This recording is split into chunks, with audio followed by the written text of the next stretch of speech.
It's been well over 30 years ago. I asked the rhetorical question, is happiness a choice? And of course, the answer to that is yes. But it's not always a easy choice, so if you're not totally happy, don't feel bad. As I thought about it, it seemed to me that there were 7 choices that really, rather than one, there's really 7 choices.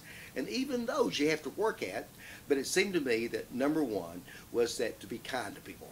Um, uh, I came out of a background in psychiatry where we were more stoic, or maybe taught to be more that way.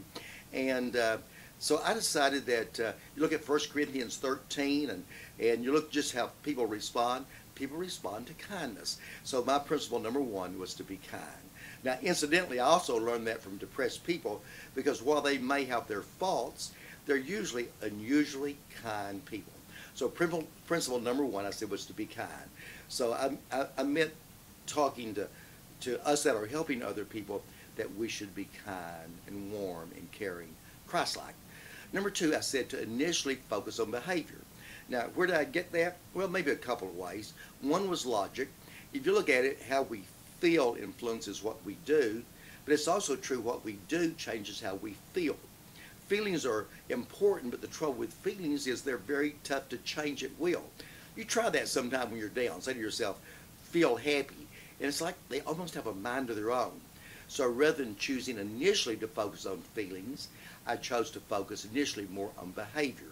And I don't mean something abstract or deep. I mean just simple behavior. What time you get up, what time you go to bed, 3 meals a day, talk to someone, exercise, concrete behavior is what I focused on. The other reason I did that is I looked at the characters in the Bible. And I started way back in Genesis, character after character, whether it was Eve or whether it was Enoch, whether it was the different characters, Noah, Job, the different ones, David, Solomon. Time and time again, when God would step into history, he would step at a behavioral level. And so I said our second step will be that we'll focus on behavior early on. So when people go to our ranch in Arkansas, to the hospital, or even here at the clinic, we encourage them to get a simple but daily behavioral plan that in time should lift their mood. A little exercise, a little less worry, a little more support. Simple behaviors are a step toward increasing happiness. So step number two was to focus on behavior initially. Step number three was to challenge inaccurate thinking. When people get down, and we really all do this, the thinking gets unduly negative. It's the end of the world. There's nothing I can do. There's no hope. And we would gently challenge that with a more accurate belief. You look at Genesis. Is anything too hard for the Lord? You feel all love. When thou passest through the waters, I will be with thee. Isaiah 43. So we would find encouraging Bible verses that would offset that undue negative thing that we all tend to get into, but you tend to get into it more when you're down. So point number three was challenge inaccurate thinking and offer a more accurate belief. Number four, we encourage people to share their feelings. Feelings are important, and it's been said that to be listened to and understood is one of the most moving of all experiences. So we encourage people to share, and we listen, we build them up, we encourage them. Many people are hurt by life circumstances. We want them to talk about it, to get it out, to empty up. And as they do that, we support them. That is very, very healing. Number five, we encourage people to meet their dependency needs in healthy ways. And it's interesting with depressed people. It's often not that they're into alcohol or pornography or something else. Many times they're just not meeting their needs at all. Many times they're very strong people, and we all need other people to help us. We need the Lord, and we need each other.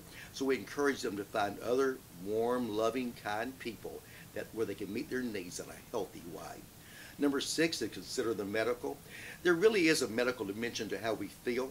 Happiness is an easier choice for some people probably than others because dad was depressed, granddad was depressed.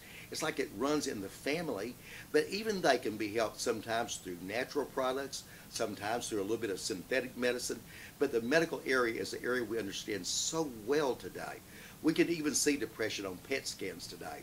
We know so much more in the medical, and that medical dimension, if it needs to be dealt with, can certainly be dealt with. We do that at the outpatient clinic, at the ranch in Arkansas, and certainly in the hospital. Next, what we wanted to consider is to emphasize Christ. Of course, the most important area of all is the Lord. And he loves people. He wants to build them up. He wants people to come to know him. But then even those that know him many times get down. And he wants to encourage them also. Those were the 7 little steps I wrote about over 30 years ago, well over 30 years ago. Those are the 7 steps we use here at the clinic, that we use in the ranch in Arkansas, and that we use in the hospital. God bless you.